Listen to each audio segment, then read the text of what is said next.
All right, so I want to welcome everybody today. I'm so glad that you're here. If you don't know me, I'm Kimberly Montgomery with 50joules.com. And today we're going to be talking about traveling to Italy. And it was an exciting trip that I took a little while ago, and I learned a lot about spending a long time in another country and how to prepare for that. So I'm just here today to share everything I learned with you. And I'd love to hear about, this information is not only for trips to Italy, but if you're thinking about going anywhere, it's going to be pertinent for you.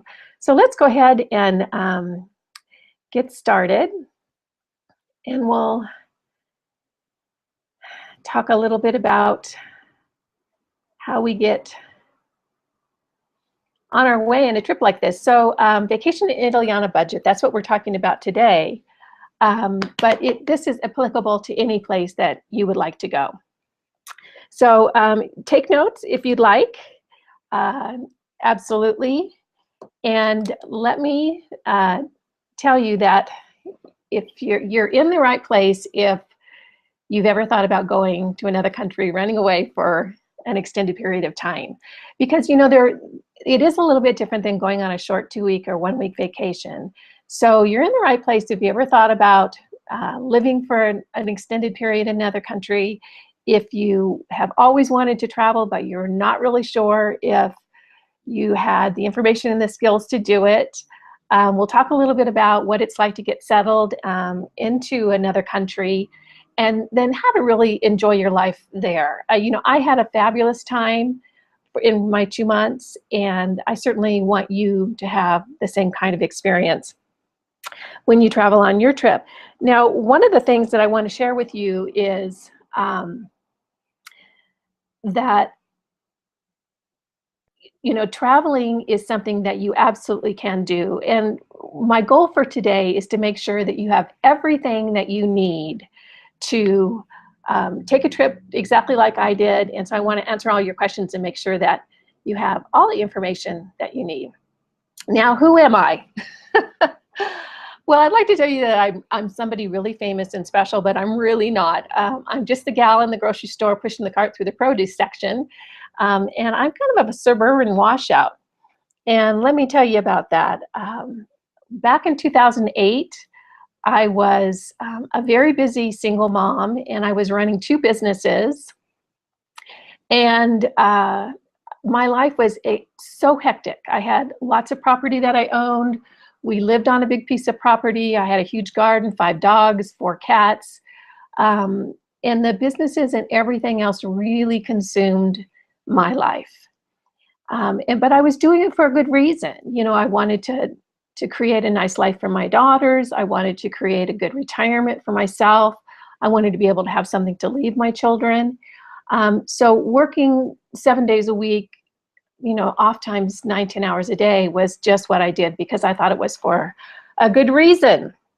And then 2008 happened, and I lost both my businesses because they were both reliant on discretionary income. And overnight, I went from running a really big show to really discovering that the economic crisis had pretty much destroyed me financially. So here I had worked for all the time that I did and had nothing to show for it. So I decided this sucks. And it just, I just realized that I'd really spent my time in the wrong way. So I had an aha moment, and I'll tell you when it was. I can still remember it to this day. I was actually driving down the road to my home in my little Audi convertible, which I could no longer afford. And I all of a sudden realized that the life I'd been living wasn't making me happy. And it certainly didn't accomplish the goals that I wanted it to accomplish. And that I was going to make some new choices. And what those new choices were is I was going to develop a bigger, smaller life. And what I mean by that is that instead of having this big show I was running, I wanted to change my focus to have more fun, more relationship experiences, more connections, and just a life that was more heart-centered and not so much work. So starting from that point, I started to make some big changes. And so I thought, one of the things I had to figure out is, what is happy? If I wanted to be happy, what actually does that mean? So I started doing a lot of research, and spent a long time looking at, who's happy and why are they happy and who are the happiest people in the world. And I've learned a lot, and I've since have started a blog, 50joules.com, where I really talk about building a life that works. So I put all that information and education to good use, and I have a life today that is absolutely so wonderful for me, because it's filled with the things that feel good to me. So I no longer have a big house. I have a small little apartment in a beautiful resort community of Lake Tahoe, and I spend my days hiking and kayaking and having fun. And I never say no to fun experiences now. I never say no, I have to work, because I've discovered that, there are certain things we need in life to be happy, and that's what I focused on. So that right there, the changes I made in my life are exactly why I was able to take off to Italy for 2 months, and not have it be any big deal. It was something I decided on a whim, and so my life supports that right now. And you can have that too. And the things in my life that feel good for me might be different than what feels good for you, but building a life that feels great is definitely the direction you want to go. So that's how I ended up in Italy. So let's go to Italy. And the reason that I decided to take the trip is I was outside shoveling snow, and I thought, as much as I love the snow and it's so beautiful up here during the winter, I thought there was really something better that I could do than shovel snow for the next 2 months. So I came into the house and I thought, where would I like to go? And what popped into my mind was Italy, and more specifically Florence. So it really was, that's how the decision was made. It was just a spur of the moment whim decision. And fortunately, I have a life now where I can do that. So the very first thing is, once I decided on Florence, I thought, well, let's go back up. Well, let's make sure that we're able to do that. Now, during this webinar, I want to make sure that you have everything you need to do this. But if you're one of those people that likes to have everything all together in a package, neatly organized, I do have a book that you might want to consider. It's Vacation in Italy on a Budget. It's an ebook, and it details all my experiences of the time I spent in Italy. Tells you exactly how I managed to do all the things I did. And it's a great piece of information. You won't need it, but if it's the kind of thing that you like to have it all together in one package, you definitely want to take a look at it. And there's a couple of bonuses in the book that make it worthwhile. The first is a resource page where I list all the resources that helped me do what I did for 2 months in Florence. And the second one is a list of checklists to prepare for your trip. And I'm actually thinking about working on a trip to Bali and Thailand next. And those checklists are what I'm going to use. And also, if you order the book today, the ebook today, before the timer's up down there, you get a neat bonus. I wanted to make it a really nice gift for you. And that is a full copy of the Choices Notebook Planner for free. The only thing you pay for is the shipping. So just keep that in mind. So planning. So I've decided I'm going to try to go to Italy. How are we going to do this? And my attitude was always that, we can just figure this out. So that's what I did. I just jumped in and started looking at all the options. So the first thing that I had to consider when going to Florence is, can I afford it? What's the lodging look like? How much is the space? What kind of space can I get? Where would it be in the city? The amenities in the space? Would it be in a good location? And most importantly, how expensive would it be? And I knew that going to Italy and staying in a hotel wasn't going to be an option for me. It was just going to be way too expensive. And I have had great experiences with the more rental or owner rental services available. And so that's where I went the first time. So Airbnb, I don't know if you're familiar with Airbnb and, excuse me, VRBO, vacation rental by owner. But there are two services that allow owners of properties, there's not commercial hotels, to rent out their spaces. And I've used Airbnb quite a number of times, and with great success. I just love it. So the first thing I did when I decided on Florence was to go to Airbnb, and I typed in Florence, and I typed in the length of time that I wanted to stay. And they will show you all the housing that's available in the area that you specified for the time that you want to go. Now, the really cool thing about Airbnb, and there's a number of really wonderful things, is that you can determine the type of space you want. It could be a room in someone's home, or it could be a shared room in someone's home, or it could be an entire apartment, or it can be a house with a pool. So you can tell them what you're looking for, and they will go out and find what's available. And in addition, you can also specify through the filters if you want like a bathtub, or if you want to make sure there's Wi-Fi connection, or if you want to make sure that there's parking if you're planning on getting a car when you're there. So Airbnb is a super efficient platform for finding lodging wherever it is you want to go. And that's where I went first off. I went to Florence. I typed in my dates because I still at this point wasn't sure if I was going to be able to afford the trip. And fortunately for me, the numbers that, the rental rates that came up right away were really reasonable. And I think this is for a couple of reasons. The first is Florence is a very, very popular destination. And they're very hip in Italy to the fact that people want to come and stay. And a lot of the owners are really buying property or making space available to rent because they realize it's a really good income generator for them. The second thing is that I was going during what is termed the off season, and that was February and March of this year. So it was definitely a time when there wasn't a lot of tourist trade, and so people were willing to work with me on the pricing to be able to get the space rented.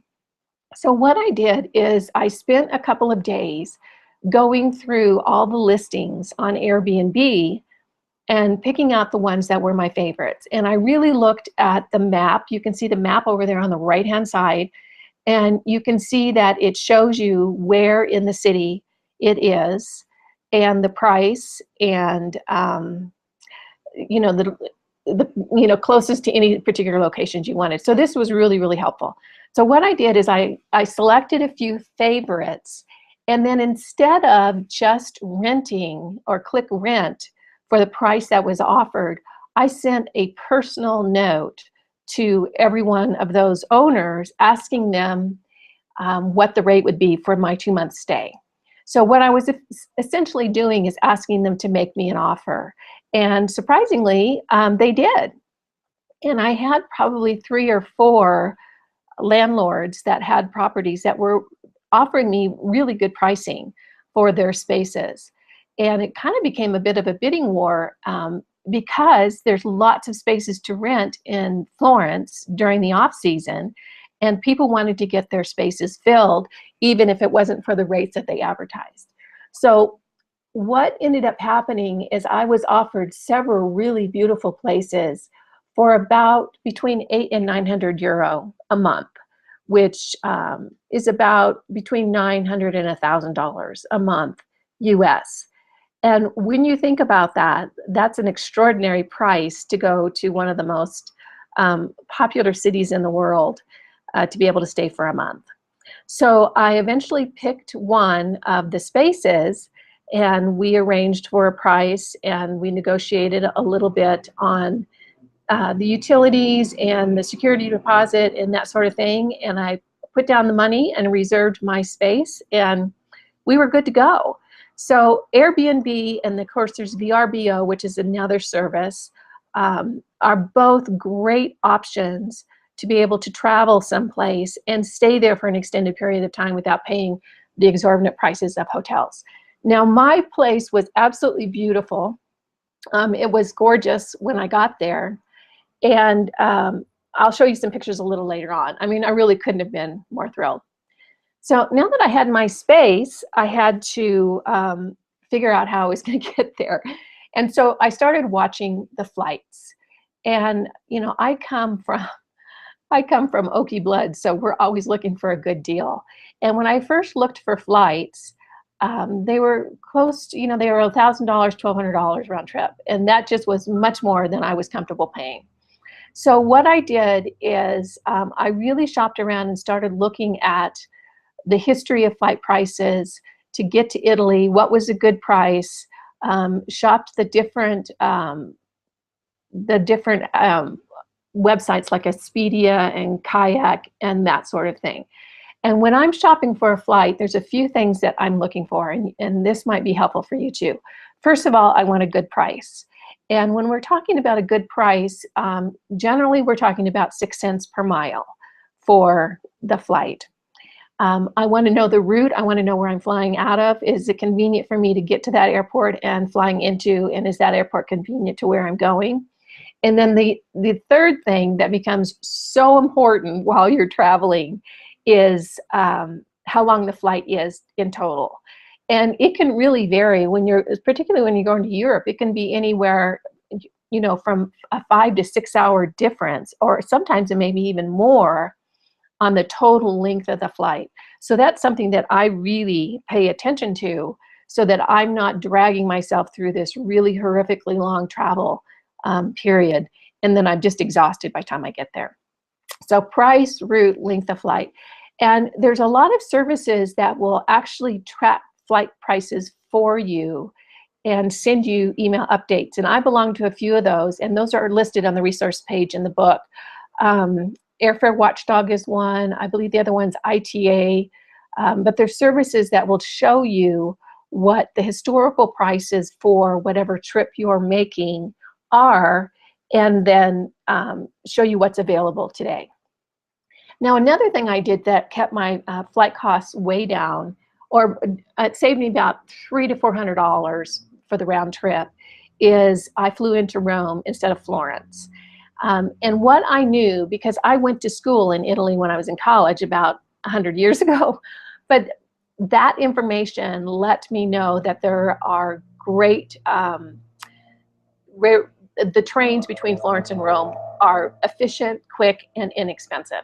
So I knew that if I flew into Rome, I could get on a train in just a few hours, I'd be in Florence, and the price of the train was going to be insignificant compared to the difference in the flight prices. So it would have cost me $300 or $400 more to fly into Florence, but by flying into Rome, I saved a lot of money. The train trip from Rome to Florence was only, I think, 30, maybe 40 euros, so about $50. So I ended up saving several $100s just doing that. So I flew from San Francisco to Rome round trip for $600. So that was a great price. I was really happy with it. And, you know, that's just an example of what happened. So now we get into packing. And packing is important to me because I am the carry-on queen. And I don't want to have to check my bags. I want everything to go with me for a few reasons. First of all, I don't want to have to wait for my bag after I get off my flight. And secondly, I don't like to let my stuff out of my sight. So I actually purchased these two pieces for my trip, and they're both carry-ons. The purple one is what I put my clothes in, and then the little black one was kind of like my little purse / carry-on that I put my computer and my snacks and my iPad and that sort of thing on, and they were both wonderful. So I ended up spending 2 months in Italy using only carry-on luggage, which was wonderful. And here's the joke, is that I actually brought too many clothes. So when I go again, I'm planning on going the first few months in 2017.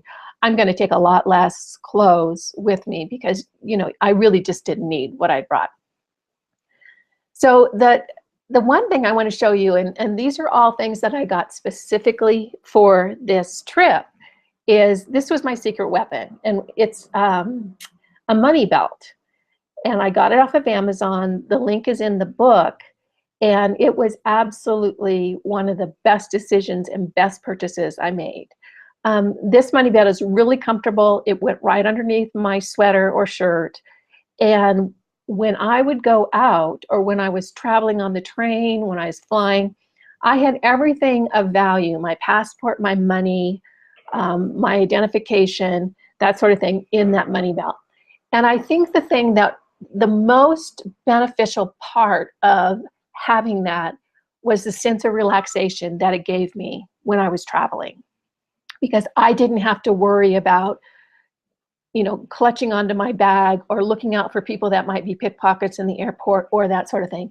And it was just the sense of ease and the lack of worry that supplied for me. It was so worth it. I will keep that little guy forever. And actually, when I got to Florence, and even after I got settled in, when I would go out for the day, I would usually just take my money belt underneath my shirt.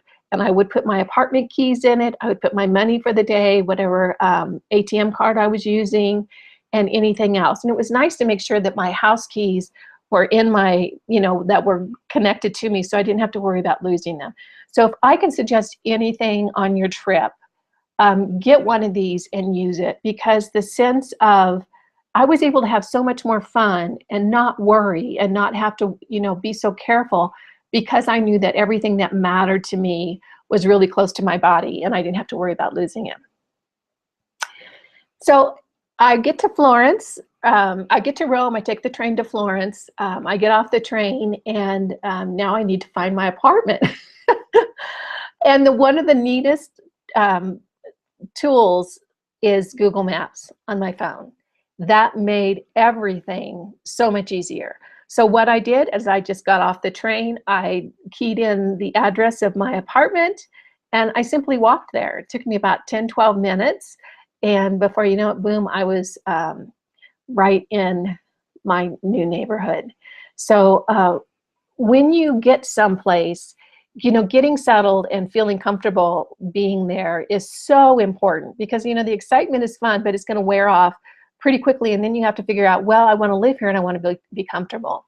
So the things that I talked to my landlords about were, where's the shopping? Where's the nearest grocery store? Where are the farmers markets? Where's the nearest bank? Where's, the cell phone carrier, that sort of thing. So I asked them lots of questions when I got there, and they were very helpful. And they even supplied a map for me, which they marked off different things and places that I want to look to. So they were really wonderful landlords. They said, this is a great area. You want to go see this, try this, must see, must do. So I really recommend that when you get to wherever you're going, that you have a nice conversation with your landlord or your neighbors or whoever, and find out, what's the inside scoop as far as, where to go and what to do. So getting settled. And this was my apartment. And you can see that it's on a beautiful street. And if you look up on the top left, those two wooden doors are the front doors to my apartment building. So you'd go in through those doors, and then I would go up a set of stairs, and then go through another locked door into this little beautiful yellow entryway. You can see there with the sculpture. It was so very Italian. It was absolutely gorgeous. So first the doors on the street, and then another set of doors that brought you into this entryway. And then my door was the one straight ahead right there. And my apartment was beautiful. It was so comfortable. It was gorgeous. And I can't believe I got it for the price I did. So I just felt really fortunate.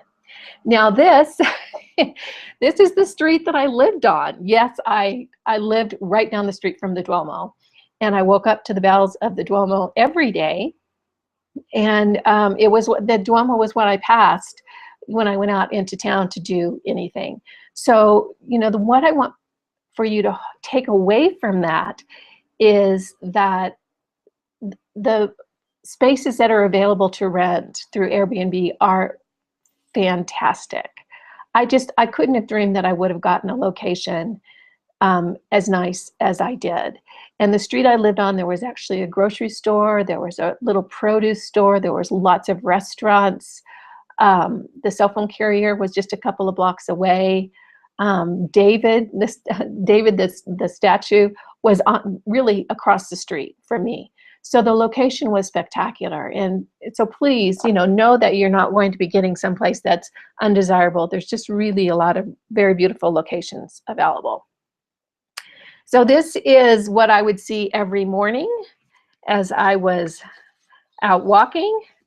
The Dolomites, I don't know if you've been to Italy, but the marble they used is actually pink and green. And when you're looking at it in person, it's pink and green, and it's just gorgeous. So definitely every time I would look, I would see something new. I mean, it's just, the exterior is just exquisite. And this, of course, is my boyfriend, David. I met a man when I was in Italy. And the museum that houses the David was really on the block right next to me. It was just across the street and around the corner. So couldn't have asked for a better location and more things to do while I was there. So the David is absolutely a must-see. And then, of course, I got very familiar with the farmers markets in the area because I'm a big fresh fruits and vegetables person. And the food in Italy is absolutely spectacular. The fruit tastes like fruit. Everything tastes fresh. They don't use as many pesticides and preservatives in their food as we do here. And this is a haul that I made one day when I went to the farmer's market. It's called San Ambrogio. And if you look on the map when you go there, San Ambrogio, it's a farmer's market that is there 6 days a week. I believe they're closed on Sundays. And at San Ambrogio, there's fruits and vegetable vendors, and most of them are outdoors or outside surrounding the building. And then inside are the breads, the meats, the cheeses, seafood. There's a little cafe in there. So this is a haul that I got from the farmer's market one day. So I've got a couple of apples, delicious. The pears are fantastic. Over on the left is a little slice of, or is half a loaf of rustica bread. In the middle, those two little triangle things, the top one is a sandwich, and the bottom one is kind of like an open-faced pizza with grilled onions and cheese. And then that little roll right in the middle, I don't know what the name of those are, but those are so delicious. They have a great flavor, a little salty, a little chewy. And then over on the right is some cheese. And I'm not sure what kind of cheese that was. But that whole grouping right there was about $13 US. So the €13, so probably about $14.50 US. So that was quite a bit of food for really not much money. And of course, gelato. Everyone else goes to Italy for the artwork. I apparently went for the food. So I did have gelato every single day when I was there. Sometimes I had it twice a day. And surprisingly, I did not come home with extra weight. And I think it's because I walked the whole time I was there. I was in Florence for 2 months. And during that entire time, I was never in a car. I walked everywhere and I loved it.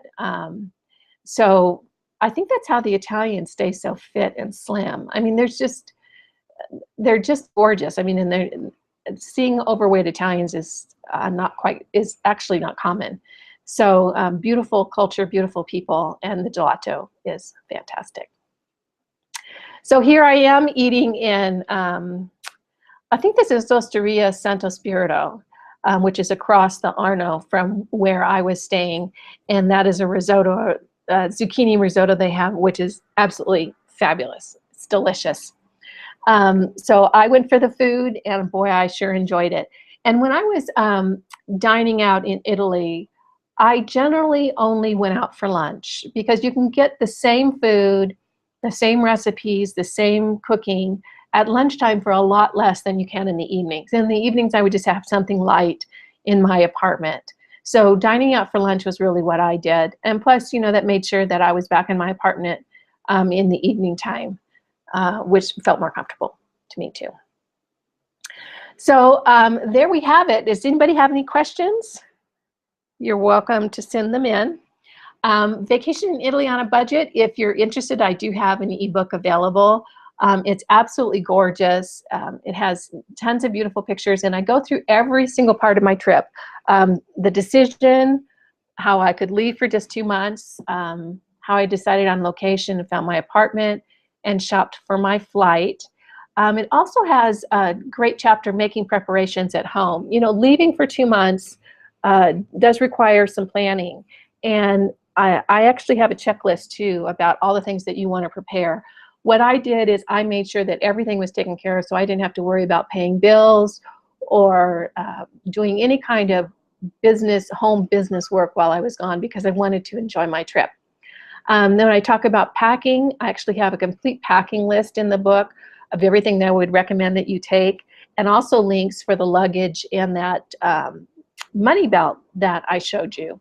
And then I go into how, you know, to settle into the community that you're in. And then, of course, the resources page and the checklist pages are great. So you can see the book is really beautiful. My designer did a beautiful job.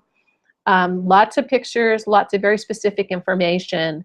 So if this kind of thing is what you would like to have, some really concrete information, this is something you might want to look at. And of course, the resources page, that's worth it right there.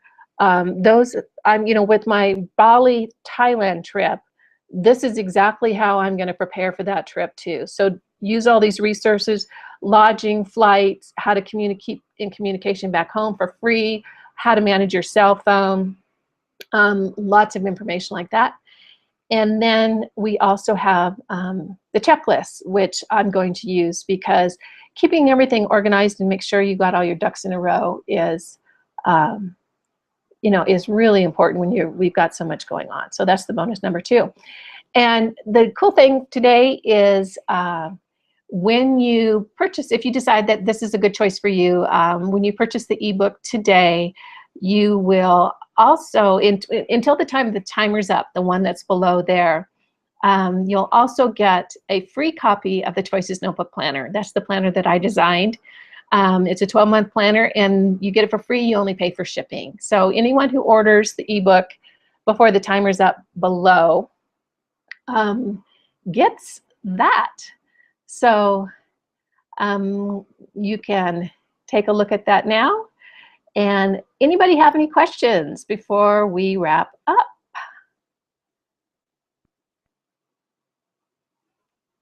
Here I am.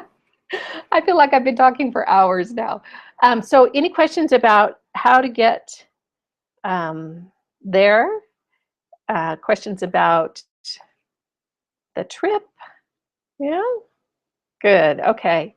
Well, this is Kimberly with 50joules.com. Thank you so much for joining me. If there's any questions that you have specifically that you're not sure that you want to type in right now, make sure you email me at 50joulesblog@gmail.com, and I'll address those. And I'm so pleased that you were able to join me today, and I want to thank you. I know that the little glitch yesterday was a bit of a problem. So make it a great day, and tell me where you're planning your next trip. I'm going to go to Bali and Thailand. So looking forward to that. All right. Take care. And I'll talk to y'all soon. Bye now.